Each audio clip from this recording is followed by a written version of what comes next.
So I'm gonna click on the button now. So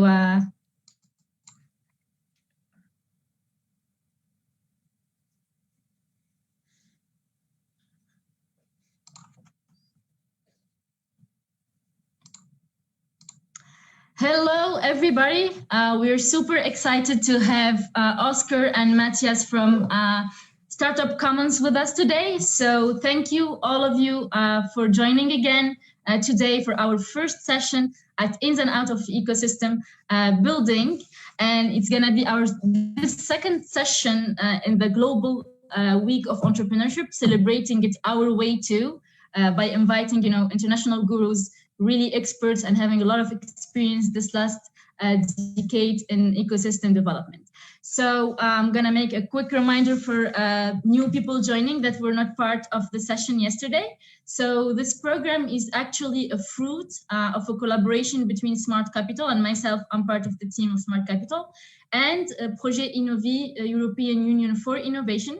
So together we were thinking of how can we celebrate the Global Week of Entrepreneurship while exposing the startup ecosystem in Tunisia worldwide, right? So one of the ideas we were really excited about is to jump on calls with international, experts that wanna, collaborate, wanna talk to you guys and connect and take it from there. So we really hope that this interaction with different, organizations today, we are having again Startup Commons in a new session to go to ecosystem, the essentials behind that. So we hope that you guys, can stay in touch, maybe have potential collaborations in the future, mentorship opportunities, or just, getting inspired in an idea that will be shared today. You solve challenges in our dear ecosystem. So that being said, I'm gonna also quickly introduce our guest today. So Óscar Ramírez, he's the founder and CEO of Startup Commons. He will be, our speaker today. He will be sharing with you more of his experience and knowledge when it comes to ecosystem development. So Startup Commons is actually an enabler of ecosystem development worldwide.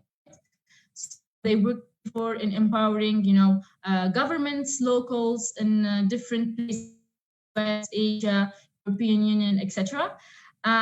So we're really excited to have you, Óscar and Matthias. Hello. Hello everyone. Yeah, nice how is Spain? Oh, it's sunny here, so good, very warm actually, and I'm really looking forward to starting this session. Amazing. It's getting colder here in Tunisia, or it's only me, I'm not sure. I'm feeling cold today, so I'm happy it's sunny somewhere. Amazing. So actually I have also volunteered to have, some mentoring sessions with a couple of startup support organizations. So if you're really interested in, get in touch, make sure to send hashtag mentorship on the chat. So the chat, you can access it through the platform, the eVay platform where we are hosting the session, or you can also comment on our Facebook page of Smart Capital with hashtag mentorship. So with no longer waiting, I'm personally also excited to know what you're gonna share with us today, guys. So I will leave you the floor. I'll be here on the background to help with anything needed for logistics. So the floor is yours, Óscar. Thank you so much. Thanks a lot. And thank you everyone for attending to this session. So let me first share the screen with all of you.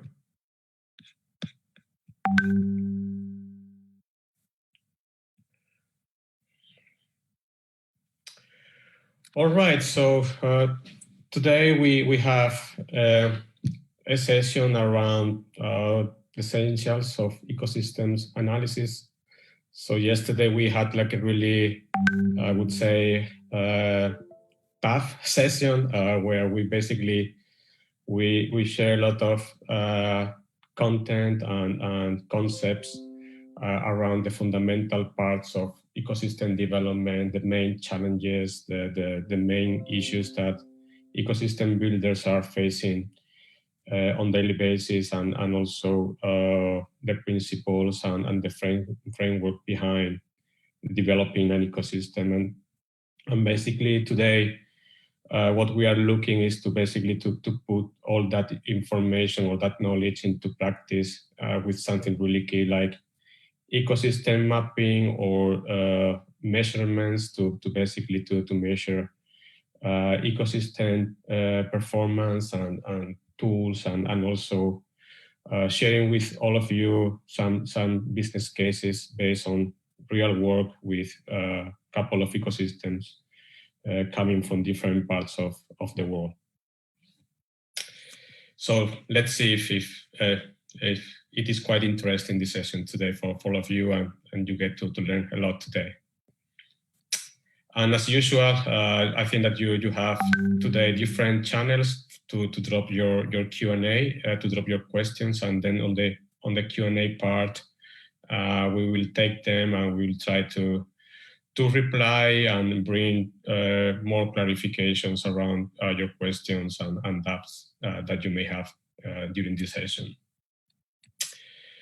And as we said yesterday, one of the main problems that ecosystems are facing, or the ecosystem are facing due to ecosystem fragmentation, is basically to maintain a holistic picture of the constantly developing and evolving ecosystem, and to measure the services and results of different development projects and policy actions, and to collect, maintain, and share this data openly for the benefit of everyone in the ecosystem. And we can say that ecosystem mapping is key in trying to fix that problem. And basically ecosystem mapping is the process to maintain and cater comprehensive and dynamic information about the available services and organizations, as well as to be able to identify gaps in available services for ongoing ecosystem development, and really helping ecosystem operators and ecosystem builders to gain an in-depth understanding of the ecosystem they are operating, not only by basically providing a general sense of the number and maturity level of startups available in one specific location, but most importantly, providing accurate and objective information about the different ecosystem actors, and also the infrastructure that supports startups from ideation to growth, as well as the level of connectedness amongst the different ecosystem actors in terms of sharing information, knowledge, and data to jointly operate in a more effective way. And really, the ecosystem mapping exercise basically seeks to answer different key questions, like, for example, what are the currently identified public, private, NGO organizations that are part of the local ecosystem? So what specific services or resources these organizations contribute for the ecosystem as a whole, and to what development phases those are aimed for. So also respond questions like, what are the metrics currently used for measuring these services and ecosystems as a whole, and what are the metrics showing, or what are the currently identified bottlenecks and problem areas, or what are the most used services, or how much resources are currently used for ecosystem services at different startup stages, and what is the output, or how much is directly or indirectly invested to innovation and startups at different stages, how are the different organizations and services related to one another in terms of supporting startups, or how similar services organizations are performing against each other, or, for example, what budget and resources should the ecosystem allocate for next years and for the future. So therefore, in general, we can say that that ecosystem mapping is the beginning of data collection. And at the same time, it is also one of the top level step of ecosystem development, together with identify and fix gaps and bottlenecks, or implement measurements and iteratively improve, measure and learn. And I have to say here that based on our experience working with many ecosystems around the world, so we can say that usually the mapping exercise is the beginning and the end of everything. So it seems like it's very important and critical for ecosystem actors to get a sense about what's happening at ecosystem level. They are able to also identify like a good set of next steps, and sometimes they are also able to prioritize those steps. But it's really hard for them to basically to start implementing them, and the hardest part is basically to have this systematic approach of collect more information, trying to measure what's happening, improving and learn. So this is quite hard, and in reality it's quite hard to implement for different reasons. So then once again, we will use the startup development phases that we saw yesterday as a canvas to describe the ecosystem, to map out the ecosystem, and to really build and develop ecosystem level common language to basically label any ecosystem item, like startups or services or events or funding instruments or whatever. So then to map the current services. So basically we have the startup development phases blancas, so a canvas or blank canvas, and where in one hand, basically on the top side, we have the dimension around how to build or how to convert the business idea into a business, or building services and products and business.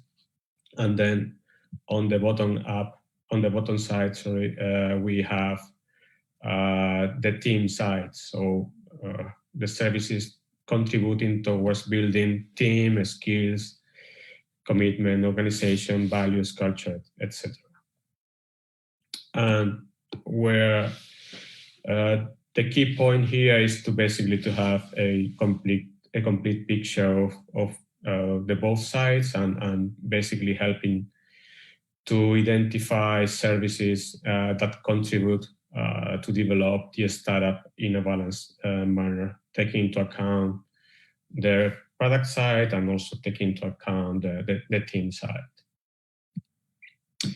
And then basically to start through, for example, a workshop session format where you can invite the different ecosystem actors that are operating in your location to basically to put their own services and organizations from the lens of the startup development phases, and basically helping them to get more understanding about how the whole framework works, and also forcing them somehow to basically to define more specifically what they do and to whom. And by doing this, to really basically bring you more clarity about the purpose of the different available services in the ecosystem. And we would have services for idea creation, idea validation, for product creation, product validation, and in general, focusing on support ideation to create new potential innovations in technology, business model, processes, etc., and to develop this to actual growing businesses. And the same applies for the bottom side to support the team formation and further development for actual effective organization. Then if we put on the same startup development phases canvas, the cornerstones organizations in the ecosystem. So then we have the higher education, producing research, producing ideas and talents. And then on the other hand, we have the corporations attracting validated businesses and innovations that are relevant for their own purposes, and also attracting entrepreneurial talents. And then on the bottom, we have, of course, the funding organizations providing instruments for the different phases of the startup journey. And we also have the government that is always there from the born of the company till the death. And in between, we have the different startup ingredients interacting each other, like a startup at the different phases. We have people with different roles and profiles and supporting organizations to help move startups forward. So if we want to have like a general approach of the different services, we can have something like this. So we can have this type of classification where in the early phases we have more open services with no time fixed format, focusing mainly on sharing and transferring basic learning from the startup world to bring more inspiration and in general to enable exploration to basically to coming from many angles, from research, from market demands, from anything. Then we also have acceleration style type of services, basically focusing on execution. And also we have services focusing on showcase best startups for investment and inspiration, with a special focus on scaling those startups.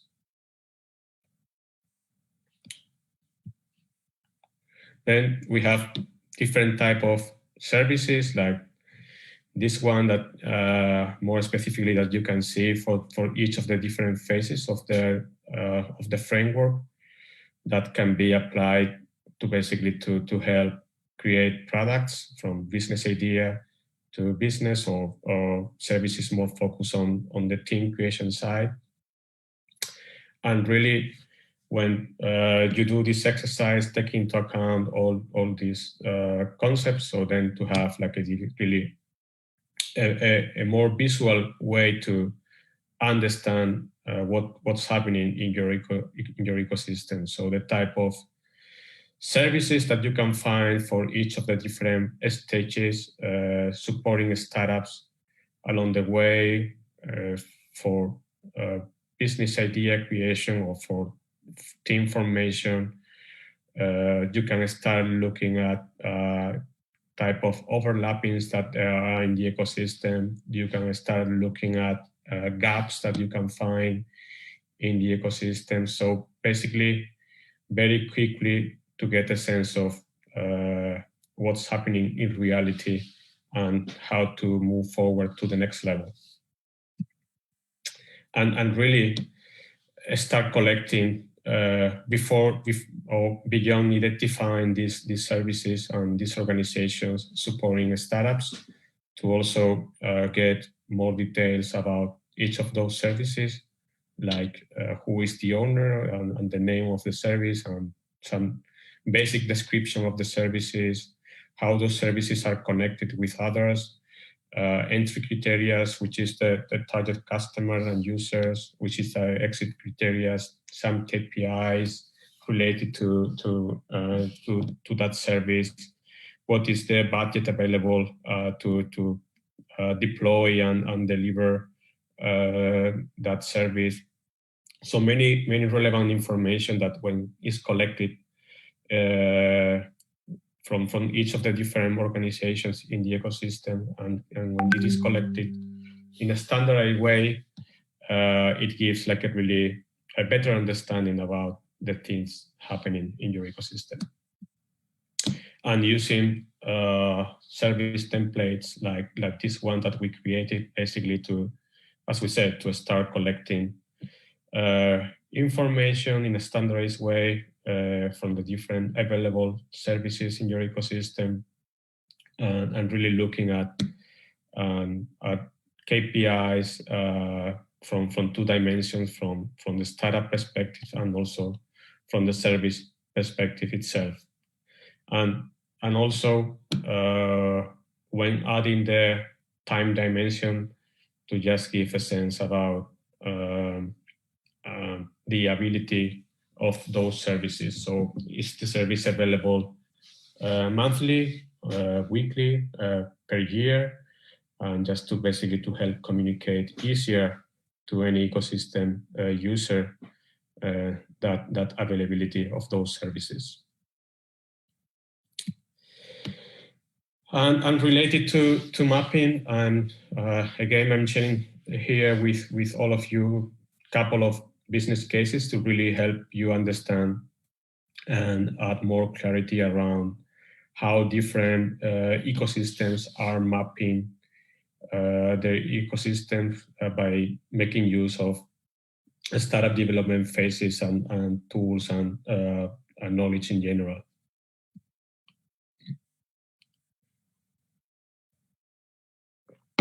So the first case comes from Estonia, when we worked with them in, I think it was in 2014. Startup Estonia was created basically to develop the startup ecosystem in Estonia and to define specific and ambitious objectives, actually for this year, for 2020. And the development started by mapping the current ecosystem providers using the startup commons startup phases as a canvas to also help unify communication framework and terminology, and to help build common understanding from what is being developed and how, to basically put everyone on the same page, talking the same language around startups. But also to effectively communicate and help anyone navigating within the Estonian ecosystem, and really helping startups, entrepreneurs, and other business creators find the right services and organizations at the right time based on the startup development phase. So this is a screenshot of Startup Estonia website, where basically they use our startup development framework basically to start connecting for each different phase the different available services and organizations that can help your idea or your company to move forward toward the next phase, and really helping more efficiency towards connecting with later stages. And also with target to also start developing a national database of startups within the Estonian ecosystem, to start identifying and tracking them as the ultimate and high-level measure to really understand what the ecosystem is producing, and really collecting key information from the various parts, services, and activities within the ecosystem towards connecting them with high-level indicators like investment rise, or, for example, how the startups got those investments, and in general, to start implementing the metrics and start with the first development activities towards the initial target of developing a more balanced startup ecosystem with basic metrics and common communication framework in place. And once having achieved that, to further accelerate the iterative ongoing ecosystem development in a balanced manner to further improve on overall volume. So what did Estonia get at the end of that process with a startup commons? So basically, ecosystem players basically talking the same language when it comes to Estonia startup ecosystem development. So they also got a common framework for ecosystem players, so common language. Of course, they were able to put in place the basic metrics as the target to, if you are not able to measure your ecosystem, it's impossible to improve it. And then initiating a manual data collecting process to understand why is needed to be collected, what and how. And really, one of the key things that being a small country like Estonia has some pros and cons, but one of the advantages is that because most of the startup activity happens in Tallinn, in the capital. So basically, they were able to work together in a very systematic way to collect that information and basically to commit to this iterative cycle of improving, measuring, and learning very, very quickly.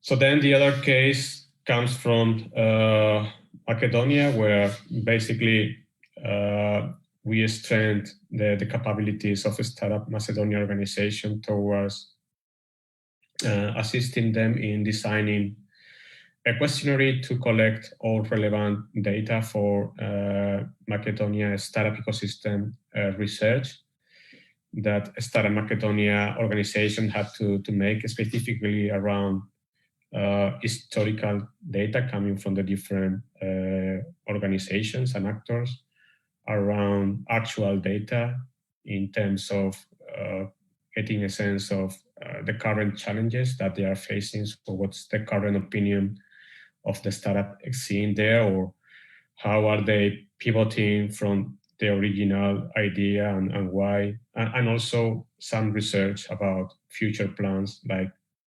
expectations for change and activities they are trying to implement related to how to make the ecosystem more sustainable and so forth.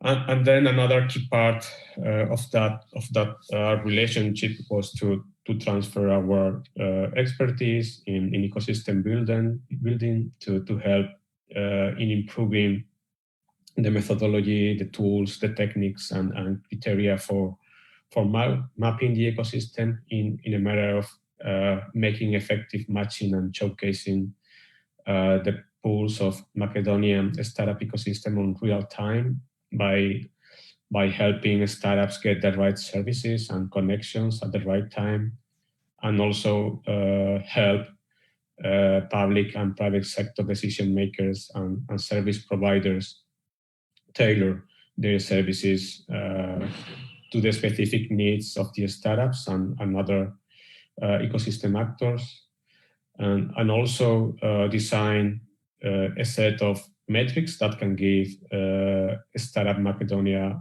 objective information to modify, adjust, or refine the current action plan and accelerate things. So, so this is the This is the map of the Macedonian ecosystem based on what stages of development the organizations are focusing on. And as you can see, instantly, it's quite easy to see that the main issue lies in organizations focusing on early education, while also investors are interested in startups with traction, but really creating a big gap in the product market fit stage.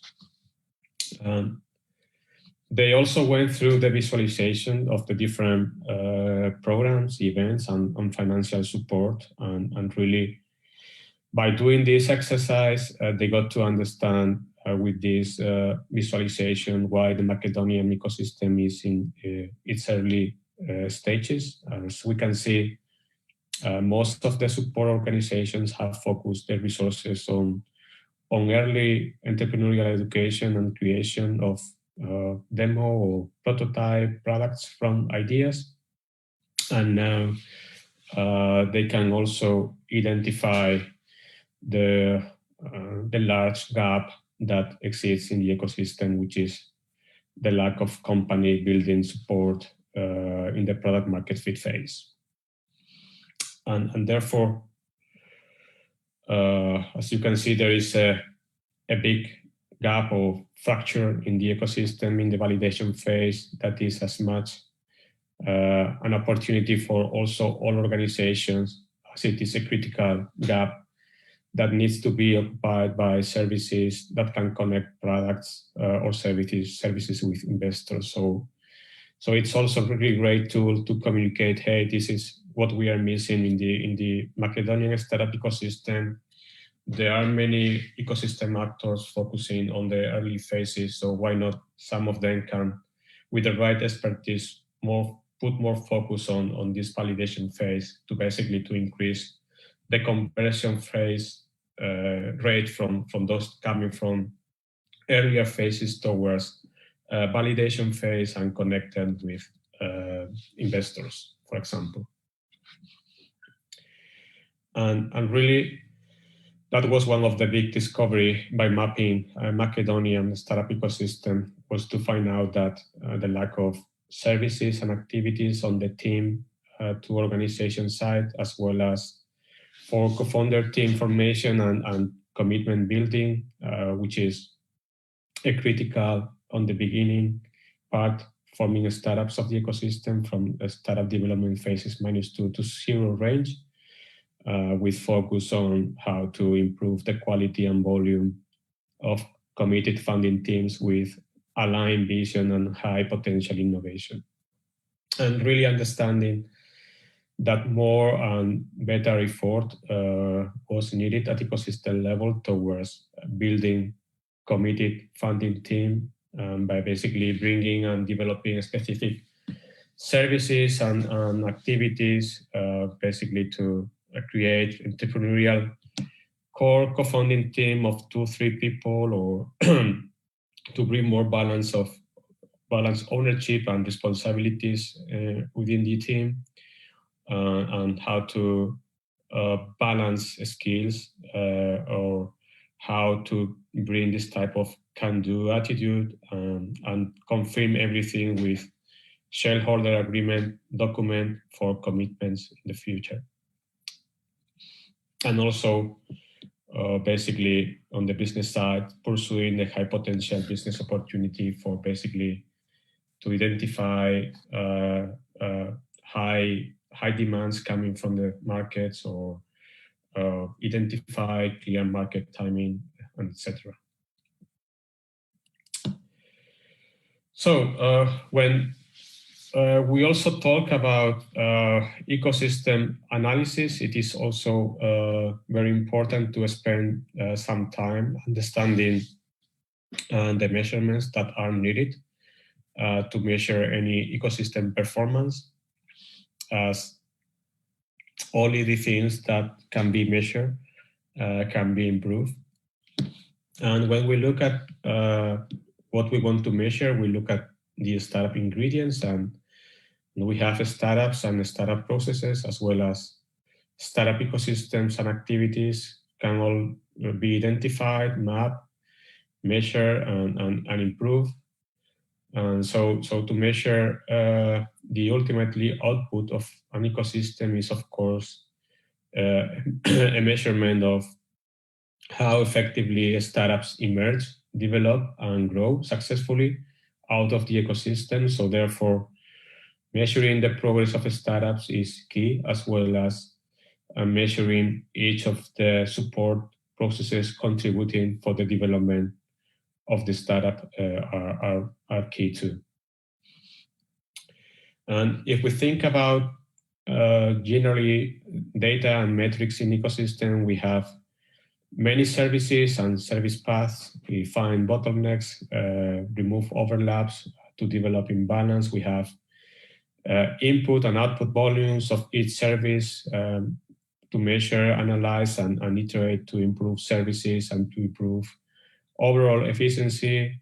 Learn from others and compare and benchmark from others, and really to understand that any software we use just as a tool, data is the source of value from the interactions we document in the system, from the interactions that the software does through people using the software.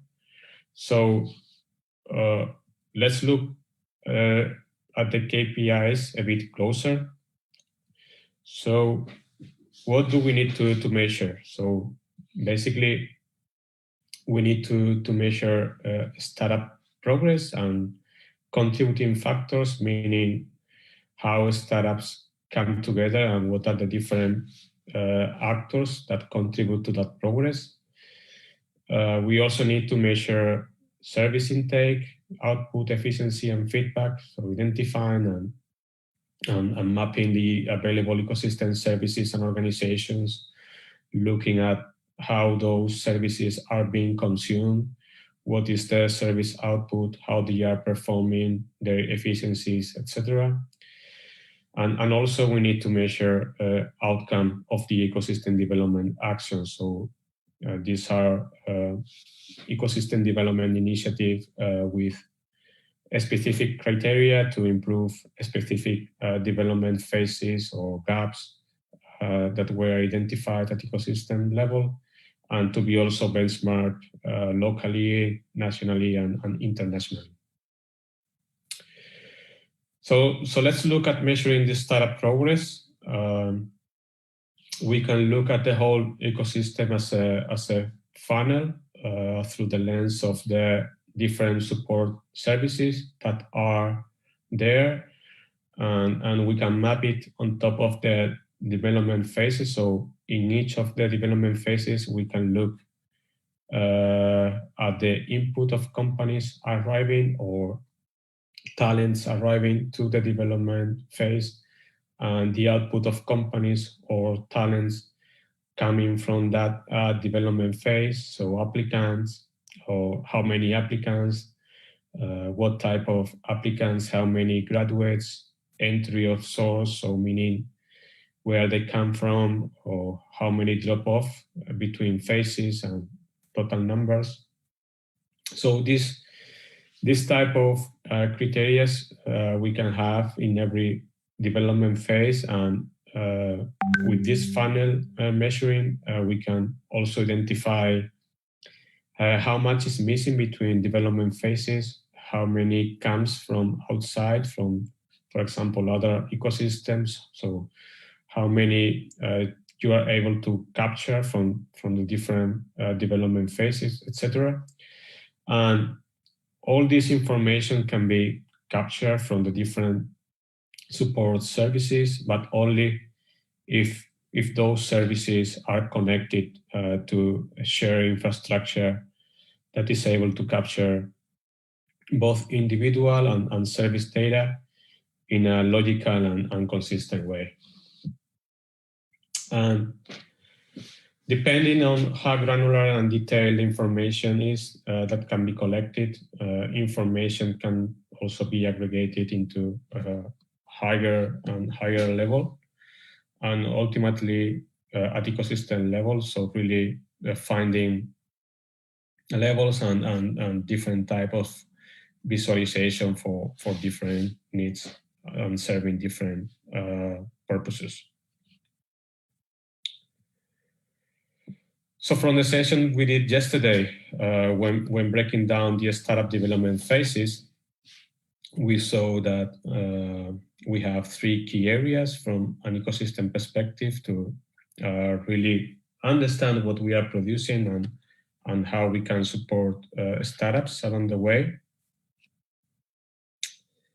And if we look at the formation phase, so this is the output of the formation phase. So a startup is born when IPRs and founding entrepreneurial talent members commit to contribute to build value and confirm this value to be captured to a company with founder-shareholder agreement.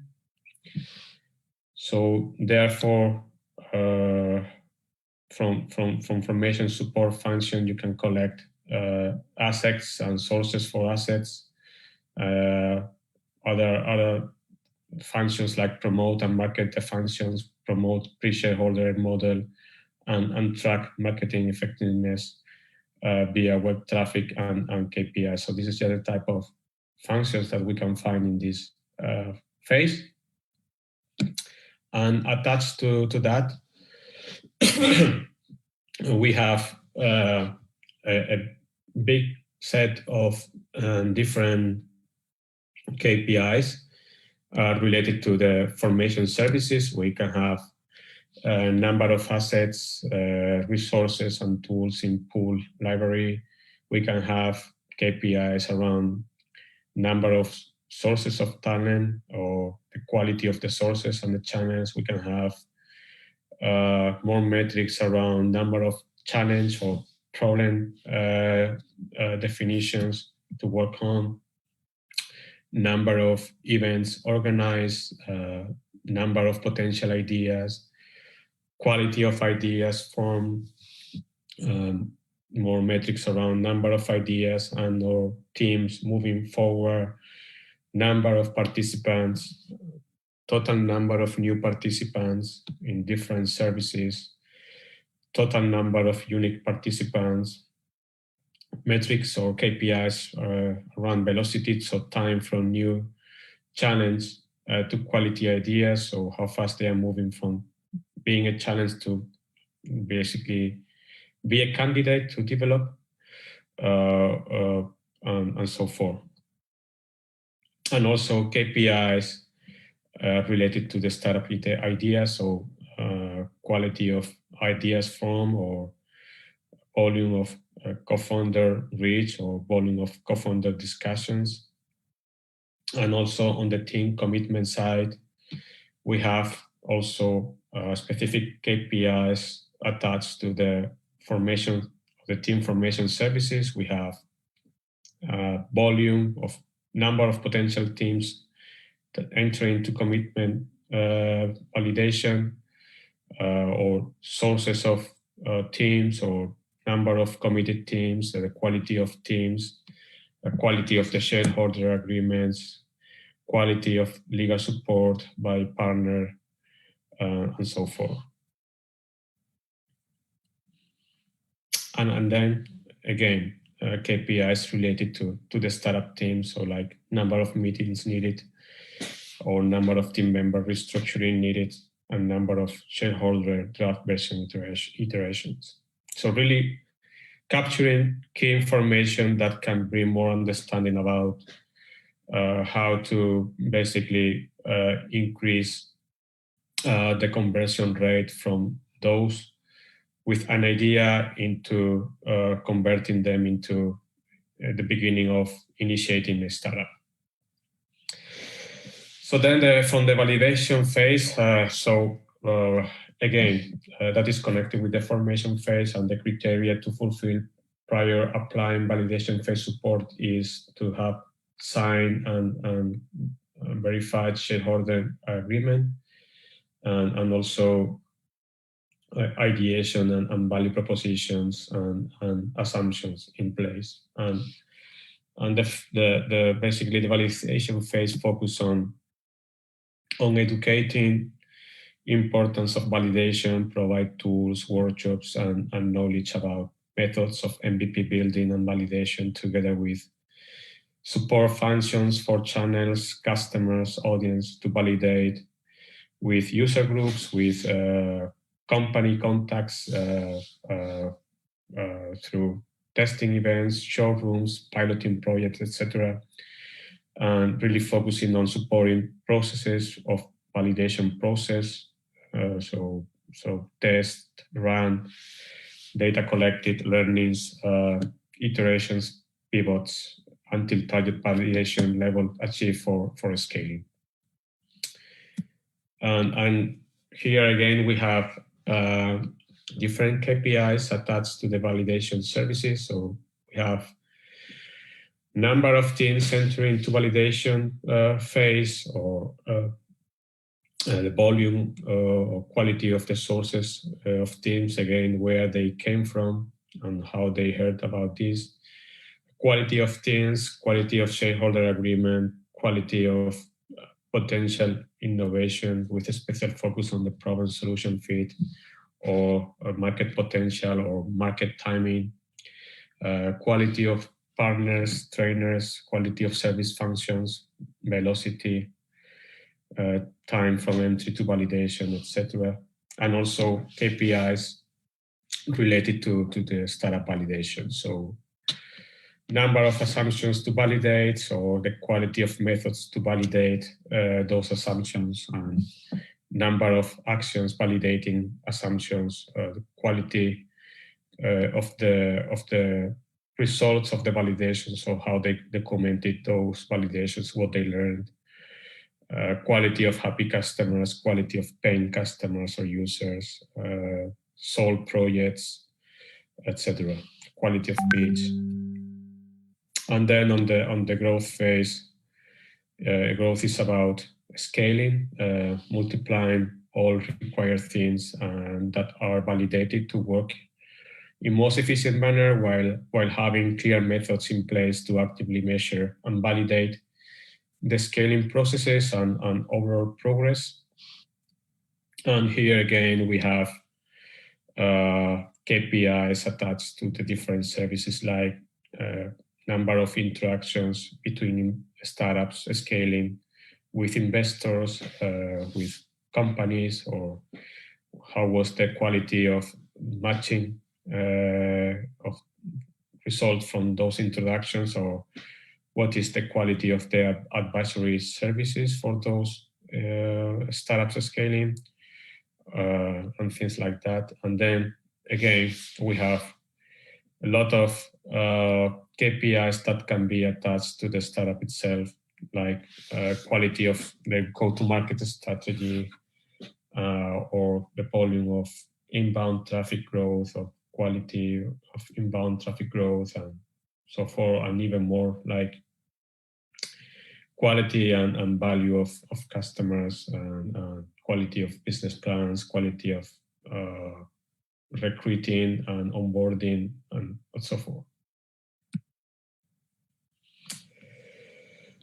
And then we also have KPIs related to ecosystem measurements, so to really measure the outcome of ecosystem development actions, and identifying cross-cutting topics and dependencies between development actions, impact measure, data, KPIs, and terminology. So therefore, attaching KPIs to a framework, so correlations, dependencies, and connections can be understood, and ultimately understand what lower level KPIs contribute to higher level KPIs, and what KPIs also indicate outcomes in some peers' KPIs.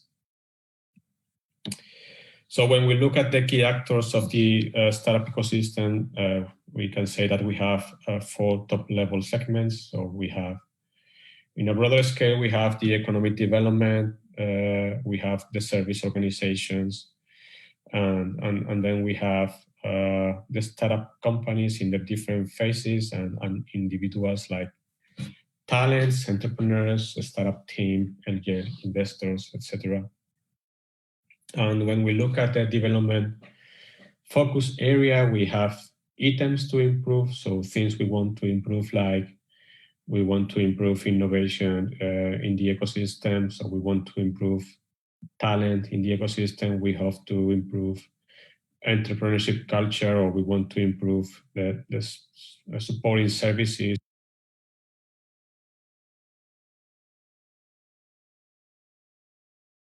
or the money flowing, improve market, whatever. And then we have values to improve, like volume, quality, and velocity, and a return of investment. So basically, velocity is about how things happen so fast. So then when we look at the vertical ecosystems and the horizontal ecosystem elements, when we look at the horizontal elements, then we have a KPI framework that really helps to capture all the key items, categories to be improved, as well as the values types to be measured and improved in such way that the correlations between items and specifically the side effects can be identified from the index result. And with this type of model, we can collect enough of these resources of the ecosystem services with a consistent logic. We can get an index perspective that helps to visualize and understand, but also limit the key areas to focus on for each of the objectives being created, or to re-evaluating or adjust objects or activities or budgets already in place in such way that the overall view for what is being improved never gets lost. And of course, we can also break this down, and therefore this framework can be also used both in each of the three key focus areas, so formation, validation, and growth. So therefore, from the perspective of measuring development, services, and activities, impact KPIs, I would say, are the most relevant category of data, and therefore collecting that type of data becomes key towards ecosystem mapping, analysis, and orchestration, and really being the target to reduce uncertainty at ecosystem level for all the ecosystem actors that are involved in supporting startups through the different phases.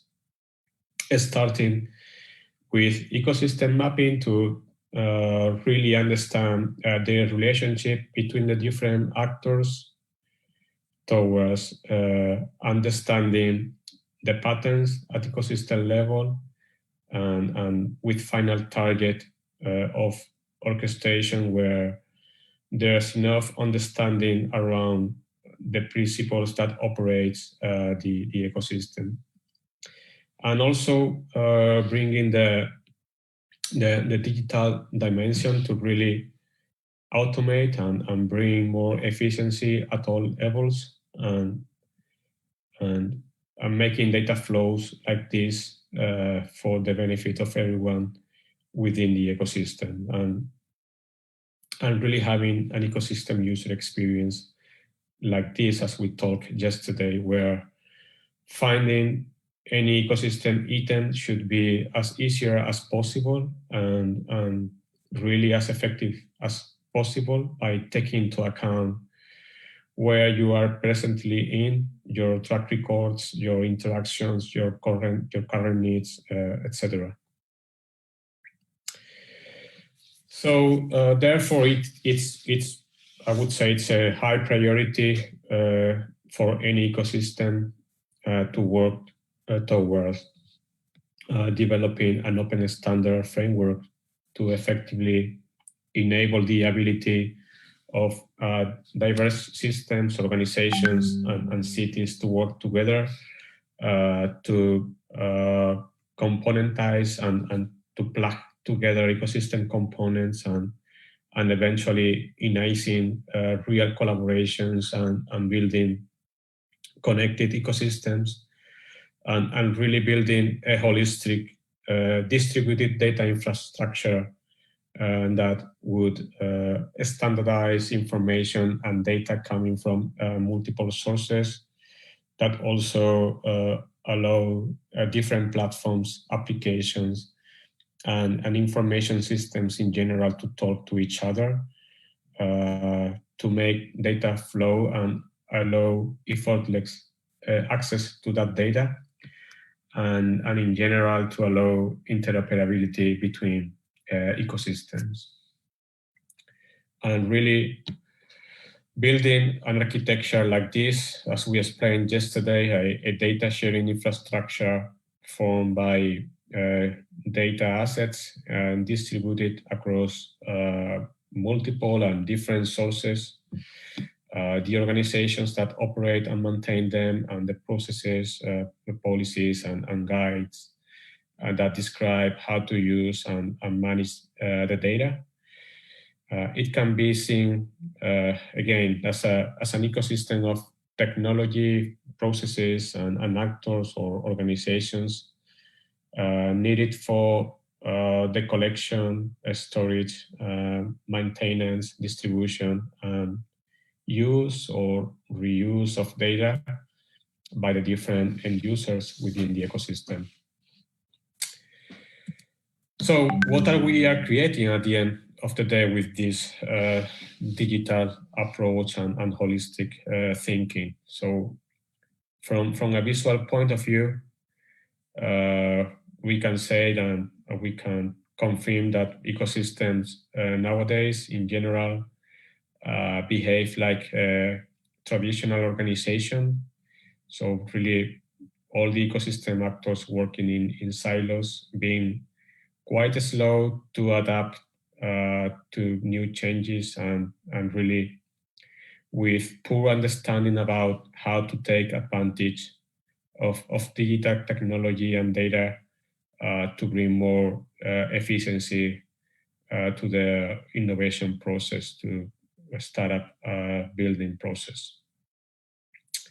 And where with this approach we have mentioned earlier, the final target is basically to build an ecosystem that behaves as a digital-driven organization and embedding digital DNA at the core of the governance and operations, with really true commitment to ongoing innovation. And really enabling and managing connections for key actors and between stakeholders, and to basically to compile information on startups across different channels, interactions, and points of contact between startups, support organizations, and stakeholders along the way. And eventually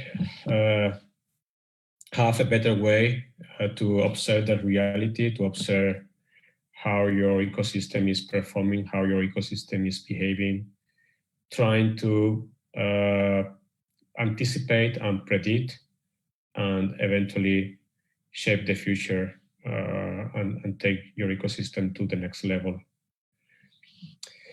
So luckily, this is not science fiction. We have already started this long-term journey of ecosystem digitalization, and we also really want to invite to the whole Tunisia ecosystem to join this movement that we are initiating with other ecosystems from all over the world. So very recently, we have designed a first privately led global collaborative ecosystem development project. that is part of a bigger and longer journey towards ecosystem digitalization, but trying to start as simple as possible by collaboratively developing and deploying an ecosystem mapping application as a shared project after a proper validation for many years with many ecosystems builders and related actors from all around the world who basically see in this ecosystem mapping application one of the key modules to improve ecosystem performance, and where basically the core idea of this collaborative project is that we at Startup Commons have planned and calculated the direct and the realistic cost of developing this project.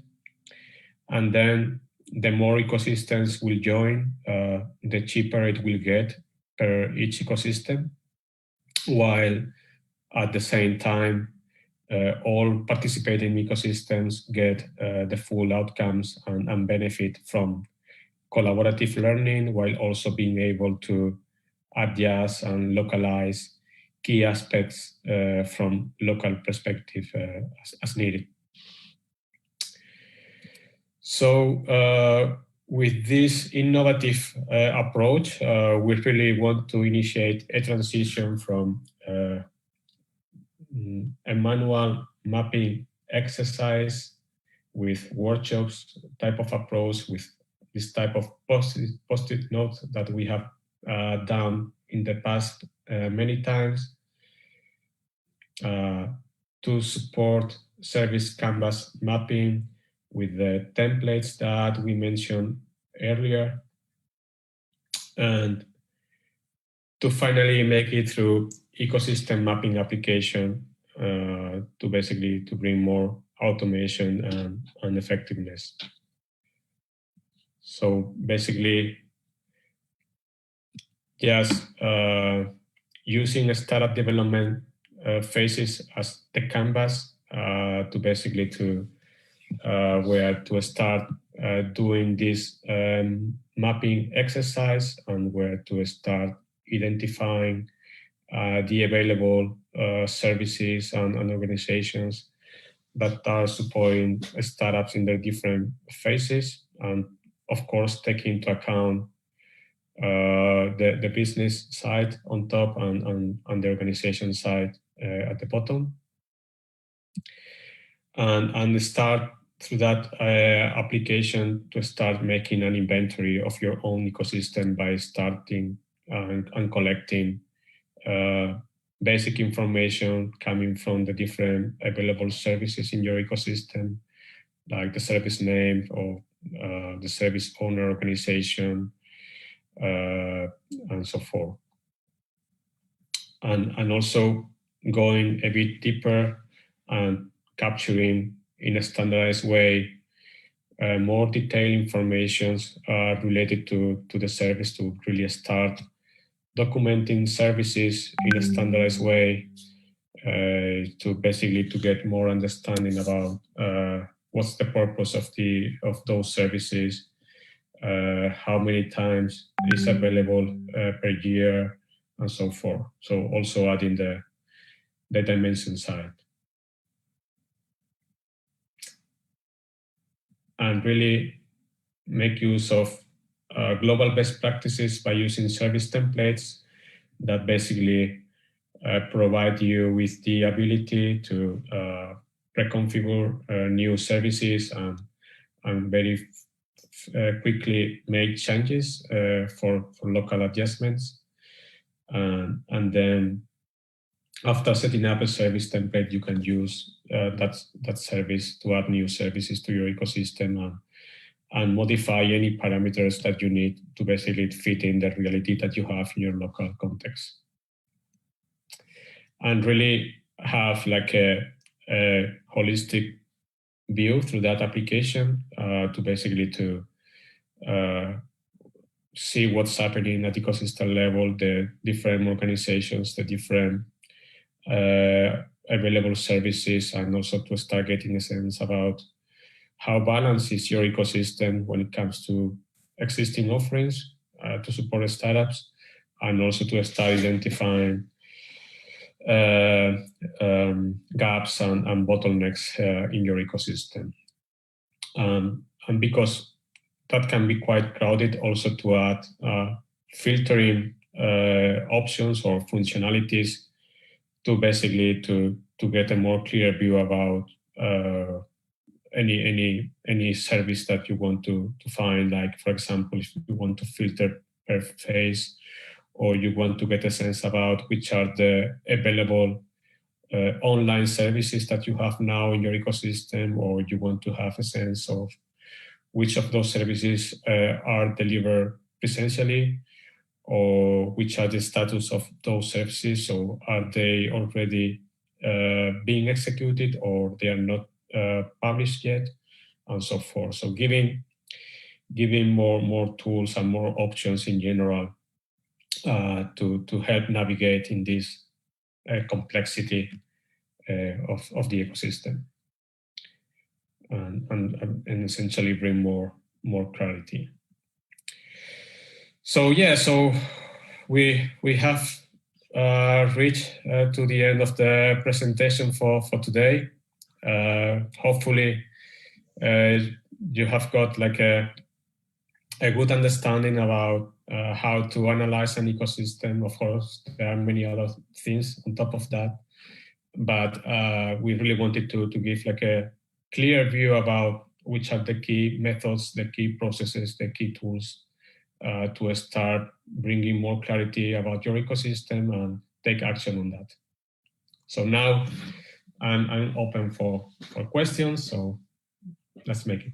Thank you so much, Oscar, for everything you shared. Matthias, thank you too.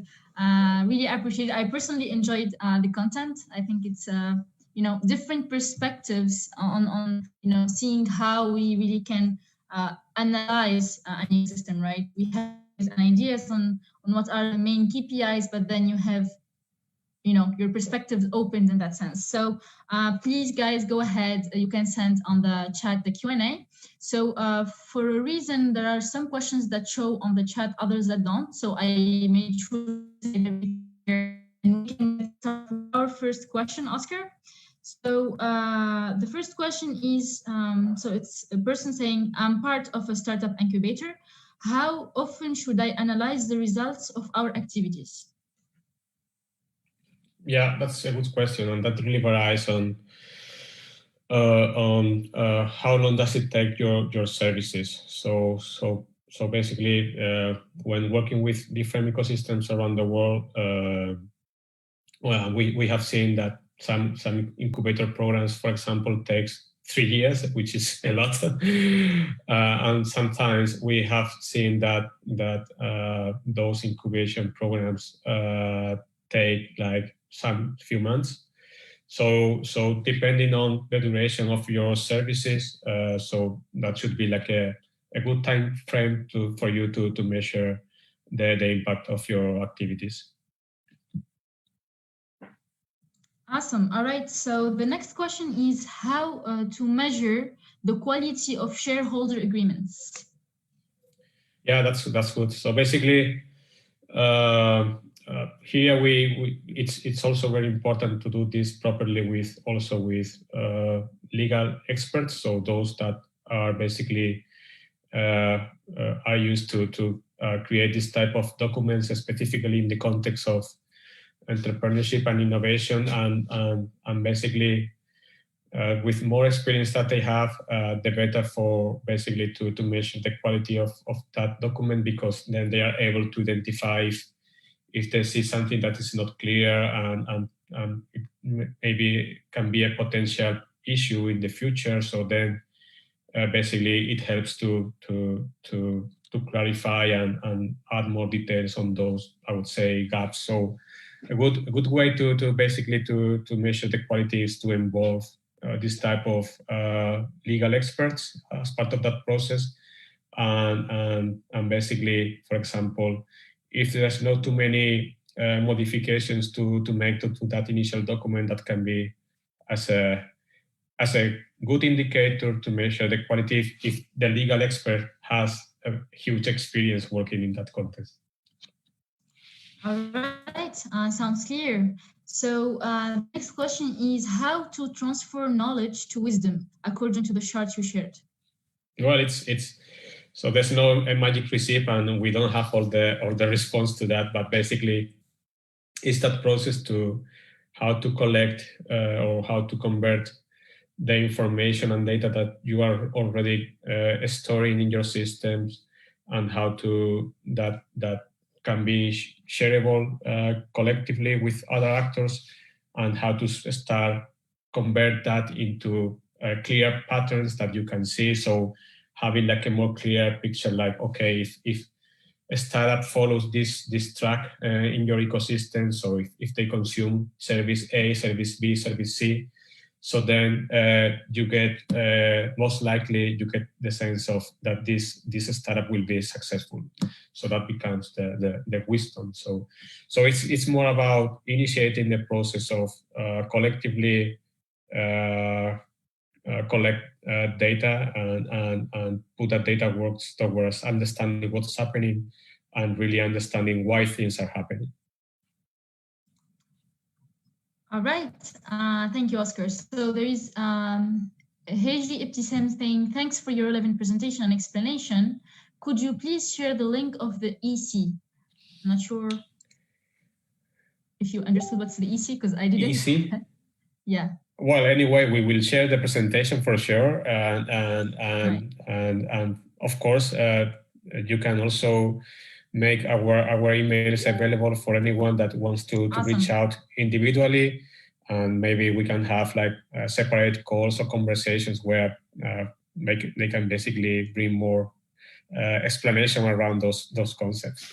Amazing, but Ibtisam is really persevering here and giving more details. She's saying of ecosystem map tools, because we work on the traceability following of the flow of waste generated from many sources. So we want to analyze and so I think it's about the link for ecosystem mapping tools in a way. All right. Yes. Yeah. So we will provide all of those resources. So maybe Matthias also can share that on the chat. I mean, in general, what we are delivering today and yesterday is a small part of what we have in our Ecosystem Development Academy, which is fully free for everyone, and basically they can register and start consuming all this knowledge that we have. And at the same time, we will circulate that ecosystem mapping tool project that we have. So basically to know more about it. All right. So okay. So Ibtisam, we will make sure to send on this chat in few the links you're asking for. All right. So the next question: is there a free tool to use for ecosystem mapping? So it's again, I think the same question, right? Yes, yes. So we have seen many tools, and you can use anything that you find relevant for that. Like for example, we have seen a wall full of post-it notes where they map the ecosystem. We have seen spreadsheets, like for example in Calgary, and actually they are looking at how to take that spreadsheet to the next level. We have seen Airtable tool to map the ecosystem. We have seen Trello. We have seen many different approaches. But the key here, regardless of the tool that you use, because the tool is just the mean to collect that information and that data, is also this holistic thinking and approach about how to collect information in a standardized way. So it has to be a collaborative effort coming from different actors, because it's also important that it's for the benefit of every actor. So the more accurate, the more detailed, the more standardized the information is for that mapping exercise, the better for everyone. Amazing. All right. So we have Fedi Sweden saying, hi, Sumaya, hi, everybody. Thanks for the content. Quite rich. My question is, is what would be good arguments for selling a regional ecosystem to investors and funding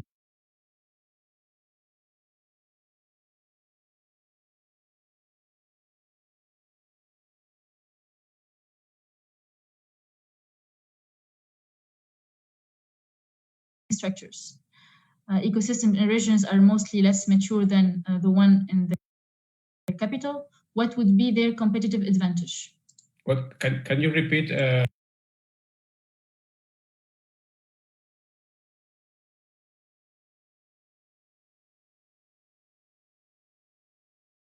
Because I didn't get it. Sure. Yeah, sure. So the question is, what would be good arguments for selling a regional ecosystem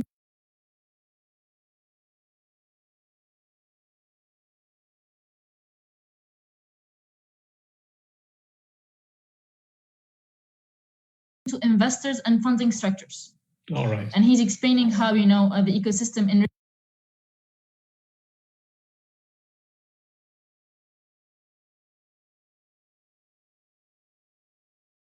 regions are mostly less mature than the would be their competitive advantage, right?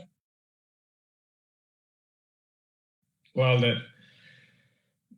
I mean that most likely there will be more than one reason for that, but if you look at how for example investors behave and how they are looking for opportunities for them to invest, so it's quite easy to find this type of startup events, for example, or big events where they try to match startups with investors. And when they get to know to each other in a meeting, so then they realize that they are not fitting at all. So the mapping exercise basically helps them to bring more effective matchmaking case for them. So really trying to understand that if they get access to a pool of startups in your ecosystem, most likely all those startups will fit their objectives and needs.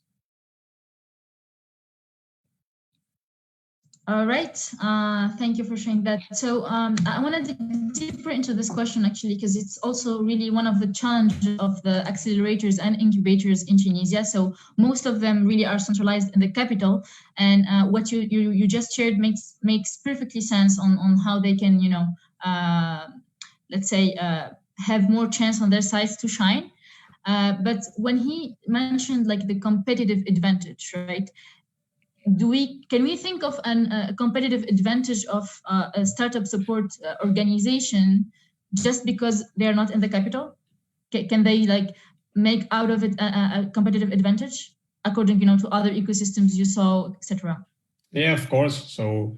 So again, of course, the big companies, the biggest startups can happen anywhere, and sometimes they even don't need the support of any specific service. So, but that is quite rare, I would say. And then of course that's why it's quite relevant to have like a proper infrastructure supporting the startups. And the more knowledgeable and the more experience they have, the better for the startups. So in that sense, when we look at different ecosystems around the world with different maturity level, one big opportunity for those that are less mature is basically to implement methods to digitally connect with those ecosystems that are more mature, because it's impossible to wait the whole cycle, for example, to get like a really experienced pool of mentors supporting startups, or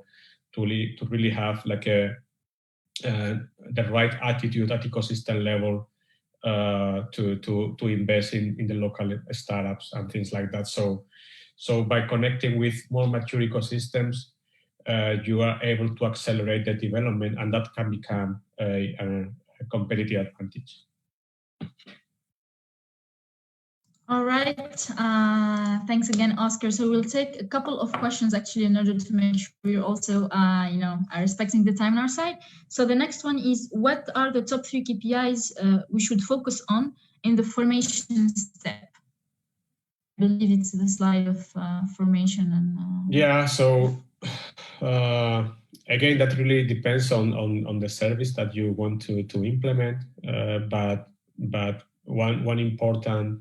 So if we try to simplify the model, for example, if we see a model like we have a startup weekend events, and then after that they can move towards incubation phase, for example. So a good way to measure would be like a number of people joining the startup weekend event that wants to basically continue towards initiating the company. So that gives a sense of conversion. And then, of course, one key KPI is how many of those that are entering into, for example, in that incubation phase, are really committed towards executing and validating the product into the market. Yep, sounds clear. The next question is actually also about KPIs. So Mahdi is saying, how can we identify the best KPIs for our specific services? I don't know their services. It's an acceleration program, it's an incubation program. What's your service, Mahdi? Send us on the chat, please. But anyway, the most important thing, and I think that can be applied to any organization or to any service, is to basically define what's your purpose, which are the entry criteria for any startup or for any entrepreneur, and which is the exit criteria. And then have like a thoughtful exercise where you can look at how to connect both, and what do you need to measure to basically to reach those objectives. Yep. All right. If he answers by the next question, I will let you know. Otherwise, it makes sense. Okay. So my last question for you, Oscar, is: do you have any advice for an accelerator or incubator that want to go global, from Tunisia to the region or to internationally? Pretty, right? It's straightforward questions today, right? Yeah. It's good. It's good. That basically means that we have done something today. One tip to basically to make an acceleration program global. So I think that the best way to become global is also being sure that, first of all, the candidates that are applying to that acceleration program have like high ambition, basically to develop something big with a real big market demand and very scalable. And also another angle to become more global is to involve as part of that process. So other ecosystem actors or other organizations coming from different parts of the world that already went there, so that already helped to develop that acceleration program, or that really helped to support the startups in that phase in different ways, like, for example, by providing mentoring or training or whatever is needed to basically to help accelerate the startups. Yep. And I would add, for the person that asked the question, you can write hashtag mentorship and jump on a call with Oscar as a first, connection on an international level. And it really starts step by step, simple steps, knowing people, getting inspired, getting the right connection in that sense. So totally agree with what you said, Oscar. So Mahdi actually got back to us and to specify, he said, we offer support for startup training, coaching, and mentoring. So that was the one. Yeah. So his question was the KPIs. Yeah. How can we identify the best KPIs for our services and their supporting startups, training, coaching, mentoring in a way? Yeah.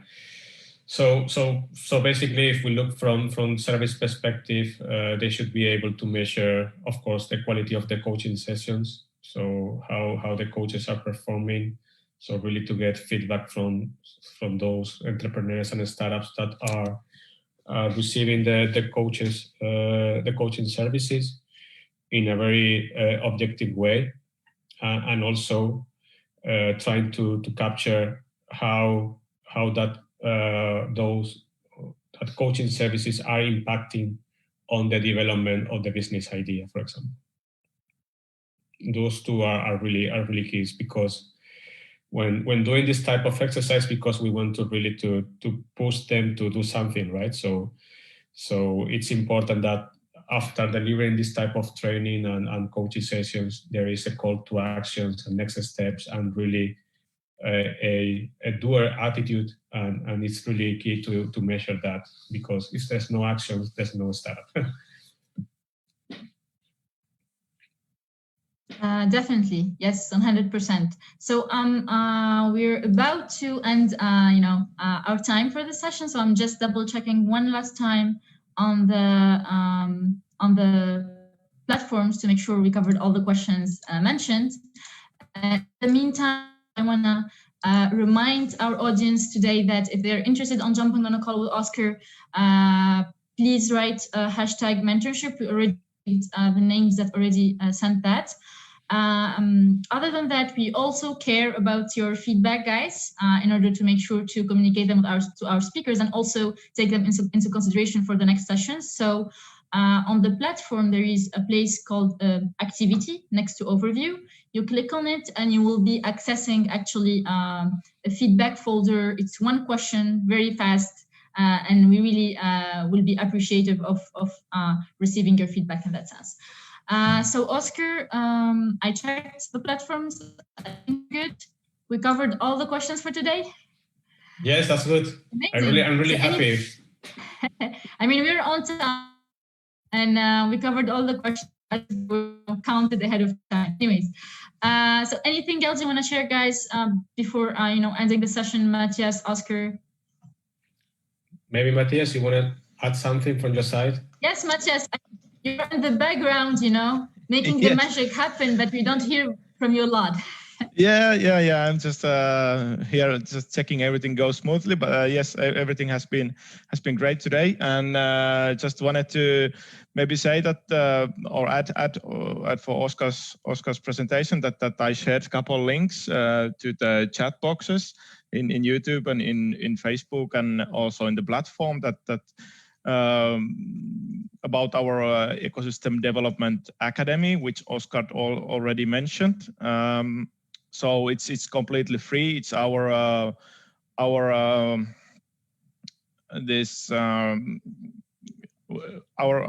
we offer it free because due to the COVID outbreak, it was our asset before, but now we offer it free to everybody who wants to join.